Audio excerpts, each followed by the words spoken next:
और इधर बेकी और बाकी सब सीओ इम के कंपनी तक पहुंच गई थी, पर वहां का सिक्योरिटी गार्ड उन सबको अंदर नहीं जाने दे रहा था। और तब उस आदमी के साथ वो तीनों बहस करने लगते हैं और तभी पीछे से कोई उस आदमी को कहता है कि सामने से हट जाऊं, ये सब सीओ इम के बच्चे हैं और मैं उसका पर्सनल असिस्टेंट हूँ। मैं हूँ सीओ बांग और यहाँ पर हम सब कुछ ज़रूरी काम से आए हैं। और ये कहते हुए वो उस आदमी को अपना आईडी कार्ड दिखाता है। उसके बाद सीओ डोजी हम सबको कहता है कि टीम लीडर चा ने फादर के साथ एक पर्सनल मीटिंग अरेंज की थी और क्योंकि हम सब यहाँ पर हैं, हम सब एक साथ नहीं जा सकते हैं। उन दोनों की मीटिंग 3rd फ्लोर पर हो रही है और अगर हम सब एक साथ जाएंगे तो उसे पता चल जाएगा। हम सब कुछ टीम में डिवाइड हो जाएंगे और थोड़ा थोड़ा करके ऊपर जाएंगे। और ये सब कहने के बाद वो बेकी की तरफ देखता है और कहता है कि क्या तुम्हें सब कुछ समझ आया? तब बेकी कॉन्फिडेंट के साथ अपना सिर हिलाता है और उसके बाद कुछ आदमी ऊपर चला जाता है और सीओ डोजियम सबको कमांड देता है बॉस की चेम्बर के सामने जाकर खड़े होने के लिए। और उसके बाद कोई दरवाज़ा खोलता है जो कि हमारी बेकी थी।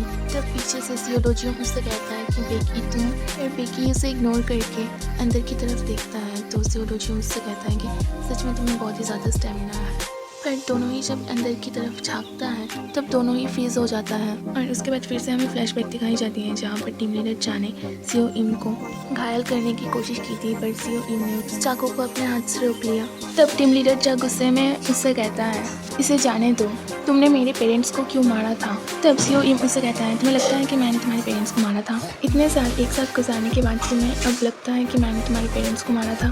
तब टीम लीडर चा उससे कहता है कि ये सब बातें मायने नहीं रखती, तुम इसे अब इनकार क्यों कर रहे हो? मैं जितनी बार इस बारे में सोच लूँ पर सिर्फ तुम ही वो हो जो मेरे दिमाग में बार बार आते हो। इम क्लैन की हेड होने के नाते और मेरे पेरेंट्स का ऑपोजिट क्लैन होने के नाते सिर्फ तुम ही मेरे दिमाग में आते हो। ये सुनने के बाद सीओ इम गंभीर हो जाता है और उसके बाद उस चाकू को छोड़ देता है और कहता है कि ठीक है, इस चाकू को मेरे अंदर घुसा दो, मैं तुम्हें ये मौका दे रही हूँ। जिसे सुनने के बाद टीम लीडर चा का गुस्सा और भी बढ़ जाता है और उसके बाद हम फिर से प्रेजेंट में आते हैं जहाँ पर बेकी और सीओ डोजियम जल्दी से दरवाज़ा खोल के अंदर आते हैं और देखते हैं सीओ इम फ्लोर पे बेजान की तरह बैठे हुए थे। और तब बेकी और सीओ डोजियम उनके पास आके बैठ जाते हैं और बेकी रोने लगता है और सोचता है कि ये मिशन फेल हो गया।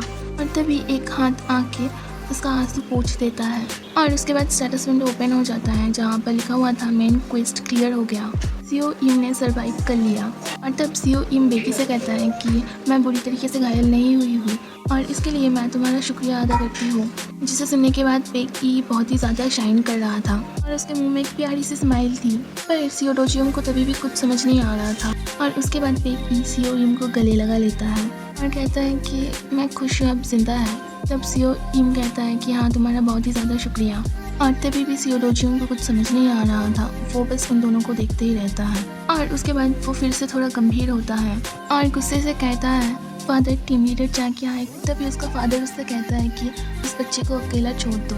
और तभी वहाँ पर सीओ योल और बाकी सब आ जाते हैं और तब सीओ योल उसके फादर को ऐसे देखकर रो देता है। और इधर मिस्टर सीओ बांग को कुछ समझ नहीं आता, वो बस चुपचाप खड़े होकर सीओ इम की तरफ देखता है क्योंकि तब बेकी और सीओ योल को गले लगाकर स्माइल कर रहा था, जिसे देखने के बाद मिस्टर सीओ बांग को सच में बहुत ही ज़्यादा अच्छा लगता है। और उसके बाद सीन फिर से चेंज होता है और हमें एक कार दिखाई जाती है जो कि बहुत ही ज़्यादा स्पीड से जा रहा था और उसे ड्राइव करते हुए टीम लीडर चा तब रो रहा था। तभी उसके पास एक कॉल आता है जिसे टीम लीडर चा रिसीव नहीं करता और उसके बाद सीन फिर से चेंज होता है और हमें एक आदमी दिखाई जाती है जो दूसरी तरफ मुंह फेर के खड़ी हुई थी। और यही वो आदमी है जो टीम लीडर चा को तब कॉल लगा रहा था पर वो पिकअप नहीं कर रहा था। और तब उसके हाथ में बेकी का डॉक्यूमेंट्स था, तब वो उस डॉक्यूमेंट्स को अच्छी तरीके से देख